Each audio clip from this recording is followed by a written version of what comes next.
कर्तुराज्ञया प्राप्यते फलं कर्म किं परं कर्म तज्जडं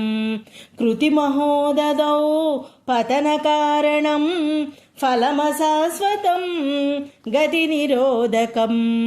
ईश्वरार्पितं नेच्छया कृतं चित्तशोधकं मुक्तिसाधकं कायवाङ्मनः कार्यमुत्तमं पूजनं जपः चिन्तनं क्रमात् जगदैषधी युक्तसेवनम् अष्टमूर्तिभृत् देवपूजनम् उत्तमस्तवात् उच्चमन्दतः चित्तजं जपध्यानमुत्तमम् आज्यधारया स्रोतसा समं सरलचिन्तनं विरलतः परं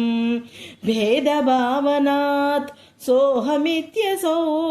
भावनाभिधा पावनीमता भावशून्या सद्भावसुस्थितिः भावनाबलात् भक्तिरुत्तमा हृत्सले मनः स्वस्थिता क्रिया भक्तियोगबोधस्य निश्चितं वायुरोदना लीयते मनः जालपक्षिवद्रोधसाधनं चित्तवायवः चित्क्रियायुतः सकयोद्वयी शक्तिमूलका लयविनाशने उभयरोधने लयगतं पुनः भवति नोऽमृतं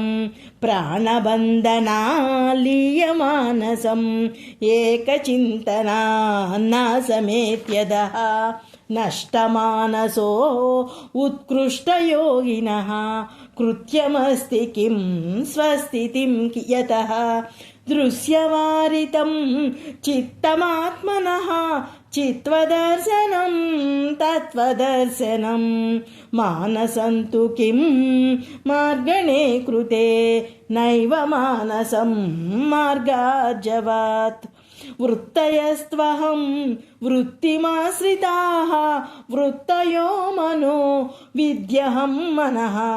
अहमयं कुतो भवति चिन्वतः ऐपतत्यहं निजविचारणम् अहमिनाशभाज्यहमहं तया स्फुरति हृस्वयं परमपूर्णसत् इदमहं पदाभिक्यमन्वहम् अहमिलीनकेऽप्यलयसत्तमा विग्रहेन्द्रिया प्रणदीतमः नाहमेकसत् तज्जडं ह्यसत् सत्त्वभासिका चित्कवेतरा सत्तया हि चित्तया ह्यहम् ईशजीवयो वेषधीबदा सत्त्वभावतो वस्तु केवलं वेषहानतः स्वात्मदर्शनम् ईशदर्शनं स्वात्मरूपतः आत्मसंस्थितिः स्वात्मदर्शनम् आत्मनिर्द्वया आत्मनिष्ठता ज्ञानवर्जिता अज्ञानहीन चिज्ञानम् अस्ति किं ज्ञातुमन्तरं किं स्वरूपम् इत्यात्मदर्शने अव्यया भवा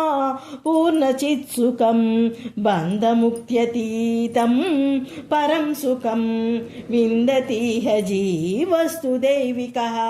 अहमपेतकं निजविभानकं महदिदं तपो रमणवागियम्।